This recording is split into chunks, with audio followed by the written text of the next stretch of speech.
ఖమ్మం జిల్లా పెనుబల్లి మండలం బయ్యన్నగూడెం పంచాయతీ ఎన్నికలు రసవత్తరంగా సాగుతున్నాయి. కాంగ్రెస్ పార్టీ బలపరిచిన సర్పంచ్ అభ్యర్థిగా దొంతు సత్యవతి మాధవ్ బరిలో నిలిచారు. గ్రామంలో మంచి వ్యక్తిగా, సామాన్యుడిగా పేరు పొందిన మాధవ్ ప్రచారాన్ని ముమ్మరంగా నిర్వహిస్తున్నారు. గ్రామస్తుల మద్దతు పూర్తిగా తమకే ఉందని, భారీ మెజారిటీతో గెలుపు ఖాయమని ధీమా వ్యక్తం చేస్తున్నారు.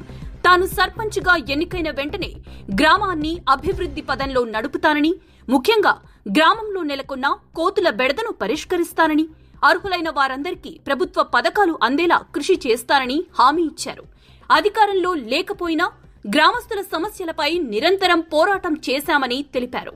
సర్పంచ్ అభ్యర్థిగా పోటీ చేస్తున్న తమకు గ్రామ ప్రజలు మద్దతు తెలపాలని, తమను అత్యధిక మెజారిటీతో గెలిపించాలని సత్యవతి మాధవ్ కోరుతున్నారు. అందరికీ నమస్కారం అండి. నా పేరు దొంతు మాధవరావు. బయ్యన్నగూడెం కాంగ్రెస్ పార్టీ తరఫున నా భార్య దొంతు సత్యావతి ఎమ్మెల్యే గారు సీటు ఇవ్వటం వల్ల మా భార్య ఇక్కడ సర్పంచ్గా పోటీ చేసింది.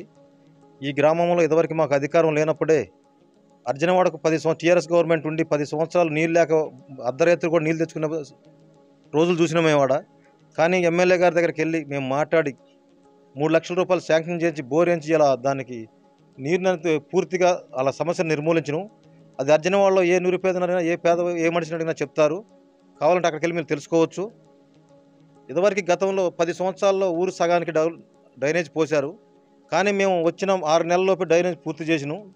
40 లక్షలు శాంక్షన్ అయినాయి మాకు డ్రైనేజ్ పూర్తి చేసినాం. కానీ డబల్ బెడ్రూమ్లో పోయినసారి 40 ఇళ్ళు ఇచ్చారు. కానీ అవి శిథిలావస్థలో ఉన్నాయి, కురుస్తున్నాయి. కానీ ఎమ్మెల్యే గారిని కూడా అక్కడ రానిచ్చే పరిస్థితి లేదు. వాళ్ళు చూస్తే ఎక్కడ రిమార్క్ వస్తుందని అవి మొత్తం కురుస్తున్నాయి. వాటిని కూడా రిపేర్ చేపిస్తాము. అక్కడ కరెంట్ సమస్య కూడా ఉంది కొద్దిగా. ఆ కరెంట్ సమస్య కూడా పోగొట్టే విధంగా మేము చేస్తాము. ఎమ్మెల్యే గారితో మాట్లాడి ఆ డబల్ బెడ్ దాదాపు 450-500 మీటర్లు వచ్చింది. అది కొలిసి మేము ఉపాధి హామీ కింద ఎమ్మెల్యే గారితో మాట్లాడి పెట్టడం జరిగింది. అవి కూడా త్వరలోనే శాంక్షన్ అవుతాయి. మళ్ళీ రెండో విడత ఇదివరకు మా ఊరికి 19 ఇంధనం మిల్లు వచ్చాయి. అవి మేము అర్హత ఉన్న ప్రతి నిరుపేదకు చూసి ఆ ఇల్లు ఇచ్చాము. అవి కూడా కొన్ని ఓపెనింగ్ అయినాయి, కొన్ని నిర్మాణంలో ఉన్నవి. అవి కూడా పూర్తయితే మళ్ళీ మార్చి ఏప్రిల్లో మళ్ళీ మాకు సుమారుగా 20-30 ఇళ్ళు వస్తాయి.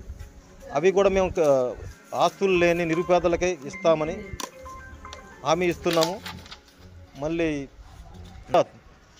మన మిషన్ భగీరథ నీళ్ళు ఇప్పుడు ఆల్రెడీ రావట్లేదు. అవి రావటం వల్ల వాళ్ళు బోర్లు కొట్టి ఆ బోర్లు కూడా మేము బాగు చేయించడం జరుగుతుంది. ట్యాంకులతో నీళ్ళు తోలడం జరుగుతుంది. పోయినసారి చేసిన గత ప్రభుత్వం వల్ల ఆ నాయకులు కూడా నీటి సమస్యను కూడా తీరుస్తామని మేము మాటిస్తున్నాము. మా నాయకులు కూడా ప్రజలకు ఆ సమస్య ఎమ్మెల్యే గారితో మాట్లాడాము, ఆల్రెడీ పెట్టినాము. మేడం గారు కూడా దానికి శాంక్షన్ చేస్తానన్నారు. అవి తెచ్చి మంచిగా బోర్లు వేసి మళ్ళీ కనెక్షన్ ఇచ్చి వాళ్ళకి నీళ్ళు వచ్చే విధంగా మేము చేస్తాము.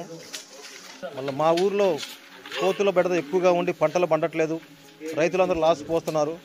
ఆ కోతులను కూడా నిర్మించే విధంగా మేము ప్రయత్నం చేస్తాము. మరియు మా ఊర్లో సుమారుగా నిరుపేదలకు 120 నుంచి 150 మధ్యలో రేషన్ కార్డులు ఇవ్వడం జరిగింది. గత ప్రభుత్వం 10 సంవత్సరాలు ఒక రేషన్ కార్డు ఇచ్చిన దాఖలాలు లేవు. ఉన్న కార్డులు కూడా తీసినట్టు ఉన్నాయి. కొన్ని పెన్షన్లు ఎప్పుడో కొన్ని ఇచ్చారు, అవి రాసి ఉంచారు కానీ త్వరకి రాలేదయ్యి. మేము మొన్న ప్రజాపాలనలో పెన్షన్లు పెట్టాం. ఇంకేమన్నా మిస్ అయినవి ఉన్నా కానీ వాటిని కూడా మేము మళ్ళీ ఎంక్వైరీ చేసి మొత్తం ఇంటింటి తిరిగి రాసి ఆ పెన్షన్లు మొత్తం వచ్చే విధంగా చూస్తాము. రేషన్ కార్డులు కూడా ఏమన్నా మిస్ అయినా కానీ ఎవరికైనా రాకుండా ఉన్నా కానీ ఎవరికన్నా అవి కూడా మేము ఇప్పిస్తాము. అలాగే పెన్షన్లు పెట్టిస్తాము. ఇంకా ఏమైనా సమస్యలు ఉన్నా కానీ మా అధికార గవర్నమెంట్ ఉంది కాబట్టి మమ్మల్ని గెలిపిస్తే మేమందరం అవసరమైతే మిమ్మల్ని ఎమ్మెల్యే గారి దగ్గర తీసుకుపోయి, గతంలో ఎస్సీ కాలనీ ప్రజలకు ముందే మాటిచ్చాము, ఎమ్మెల్యే గారు గెలిచినామంటే మీకు నీళ్ళు ఇచ్చే బాధ్యత మాదని మేము మాటిచ్చాము. అదే ప్రకారం 150 మంది ఆటోల మీద పెట్టుకుని ప్రజలను తీసుకెళ్ళి ఎమ్మెల్యే గారితో మాట్లాడి ఎమ్మటే డబ్బులు శాంక్షన్ చేసి అక్కడ బోరు నీళ్ళు ఇవ్వడం జరిగింది. సస్యశ్యామలంగా నీళ్ళు అక్కడ వాళ్ళకి ఇబ్బంది లేకుండా వాడుకుంటున్నారు. ఏది చేసినా అధికార గవర్నమెంట్ ఉంది కాబట్టి మేమే చేయాలి. కాబట్టి దయచేసి ఈ ఒక్కసారికి మాకు సర్పంచ్గా నా భార్యకు అవకాశం ఇవ్వాలని బయ్యన్నగూడెం గ్రామ ప్రజలందరూ వేడుకుంటున్నాను.